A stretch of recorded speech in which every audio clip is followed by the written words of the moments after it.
6 baris dari atas.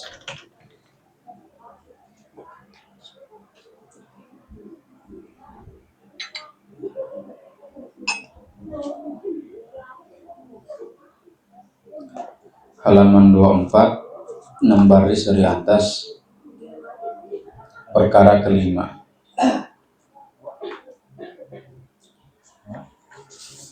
Udah ketemu ya, perkara kelima yang kiri. Bismillahirrahmanirrahim. Perkara kelima, tiap-tiap suatu barang yang orang buat tanda bakal dapat sial dengan dia atau dapat kerugian dengan dia, maka yaitu dinamakannya tiaroh. Jadi ada tradisi jahiliyah yang disebut dengan tiaroh adalah menyandarkan kesialan kepada peristiwa tertentu. Umpama tiaroh itu burung artinya manakala ada burung banyak berombolan, kita kata bahwa sial dah nih. Nah, itu namanya kalau boleh menyandarkan sebuah kesialan kepada burung. Gitu. Ini tradisi jahiliyah. Nabi kita datang membawa agama yang penuh dengan rahmat dan membawa keyakinan yang kuat kepada Allah, menyatakan bahwasannya tidak ada makhluk itu bisa memberikan pengaruh kepada kesialan. Gitu. Nah, ini kalau begini nanti kita jadi was-was mulu bawaannya. Makanya Islam begitu, ngapus tradisi yang jelek-jelek. Kata Allah apa dalam surah Al-Baqarah, "Wa ma hum bidarrina bihi min ahadin illa biiznillah." Tidaklah manusia itu atau seluruh makhluk, mau jin kayak mau setan juga, kagak ada mereka itu yang bisa memberikan mudarat, kebahayaan, kemudaratan kecuali dengan izin daripada Allah. Kalau Allah mengizin nggak bakalan jadi. Biar kata dia nyawa dukun yang paling kuat begitu, tapi di Allah nggak izinin, umpamanya nggak jadi juga, mental tuh santet kemana tahu nggak jadi. Ya makanya kita sering-sering dah tuh ya baca-baca doa-doa perlindungan ya. A'udzubika billahi ta'ala min syarri ma khalaq. Bismillahirrahmanirrahim. Syai'un fil ardi wa la fis sama'. Bahwa sami'un alim. Atau sering-sering baca ayat kursi itu supaya perlindungan daripada tangan-tangan orang yang jahat sama kita. Jadi nggak ada yang namanya makhluk itu bisa memberikan sial tanpa adanya izin daripada Allah. Maka adalah itu terbenci pada syarak, nggak disukai nama syarak. Nabi nggak suka tuh gitu, menyandarkan kesialan kepada burung atau yang lain-lain. Maaf ya, misalkan kucing, ini juga mesti ini juga. Kita misalkan ada orang nabrak kucing, itu jangan nyandarin juga kesialan. Adapun kita kuburin itu cuma karena belas kasih kita sama kucing, kesialan kucing nggak dikuburin. Begitu kan, karena begitu nih yang masih di kita tradisinya, masih ini banget kental. Nabrak kucing, bro, di baju dilepas, baju kita teman baju kita takut sial, dilepas ke baju mau utang dilepas, dikuburin. Ya dikuburin sudah dikuburin, cuman sebagai belas kasih aja sama hewan. Kita kasihan bagi kita udah nabrak dia, tapi jangan menyandarkan kesialan. Kucing gue tabrak lagi nih, tersial dah gue nih. Nggak boleh juga. Itu namanya berarti menyandarkan kesialan kepada kucing. Kucing bisa ngapain? Lu bisa ngapain? Lu bisa. Jadi gitu. Jadi nguburin kucing itu hanya sebagai belas kasih aja. Karena kita kasihan tadi udah ketabrak, kita kuburin dah. Udah itu doang, sebatas itu doang. Jangan sampai melewati batas menyandarkan kesialan kepada kucing itu tabrak. Nggak ada. Dan dilarang oleh Rasulullah SAW akan mengambil kesialan itu. Bermula dalilnya daripada kitab Fatwa Al-Khalili. Apa bunyinya? Wa amati yaratu fayakrahuha Rasulullah SAW walaysat minad din bal min fi'lil jahiliyah.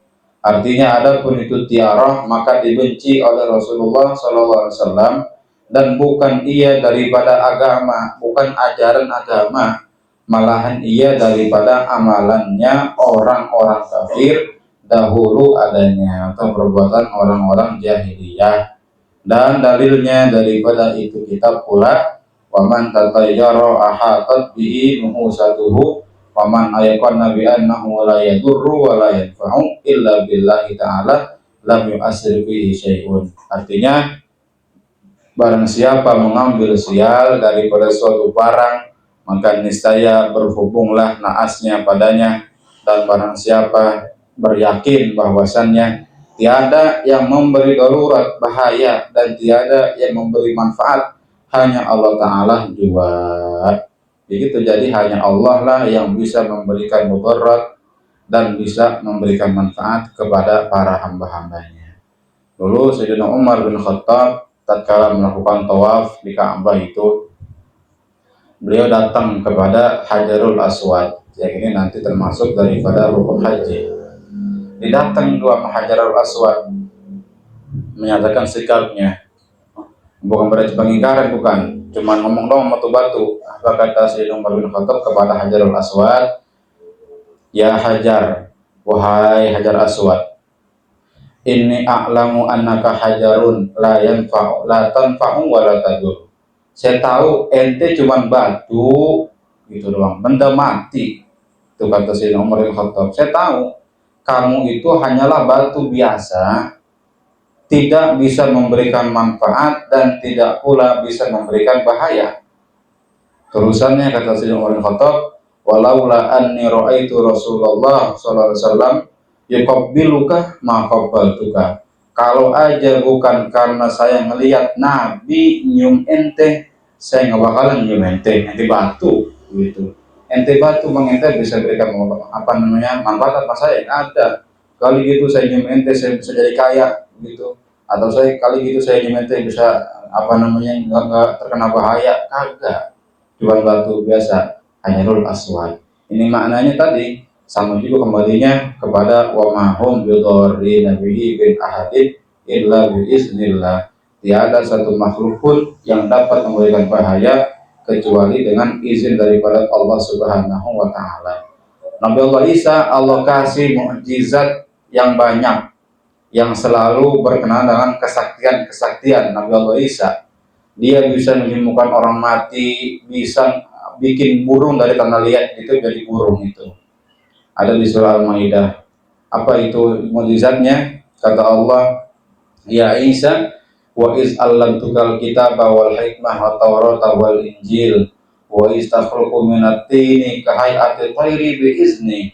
Isa, engkau saya kasih mukjizat bisa menciptakan tanah seperti burung. Ente bikin burung dari tanah, terus ente tiup jadi burung, itu biizni, karena izin saya, bukan karena ente sakti atau ente apa misalkan punya ilmu apa, kagak, tapi dengan izni. Kemudian Isa, wa tubri'ul akmaha wal abrasa biizni, engkau bisa menyembuhkan orang buta, bisa menyembuhkan orang penyakit pelang, itu karena izin saya juga. Yang terakhir, wa iz tukhrijul mauta biizni, dan engkau bisa menghidupkan orang mati juga karena izin saya. Kalau saya ngasih izin berkata ente Nabi juga nggak bakalan bisa ente namanya bisa menghidupkan orang mati, sembuhin orang buta, sembuhin orang penyakit pelang, bikin burung, kagak bisa. Itu semua izin dari saya. Apalagi kita orang biasa, terlebih-lebih dukun, dia kan kagak sembahyang, maksud takut ya. Dukunnya kita banyak ya, kita sering-sering aja baca-baca yang namanya perlindungan itu, doanya banyak gitu. Kalau kita melihat ya, baca Ratibul Haddad itu, baca aja perlindungan kita Ratibul Haddad, terus baca apa namanya Hizib Sakron, itu kebal banget itu. Namanya ada namanya wirid hizib, namanya hizib sakron. Kita baca supaya kita gak kena yang namanya penyakit kejahatan sihir atau santet. Baca hizib sakron sehari sekali supaya terhindar daripada tangan-tangan orang jahat kepada kita. Jadi nggak ada yang namanya sial itu berasal dari makhluk, yang semuanya kembali kepada Allah. Mahum bidorri nabihi min ahadin illa biiznillah. Jua maka niscaya tiadalah mengenakan dia oleh suatu kejahatan adanya tanpa dengan izin Allah Subhanahu wa ta'ala. Syahdan wallahu a'lam bishawab.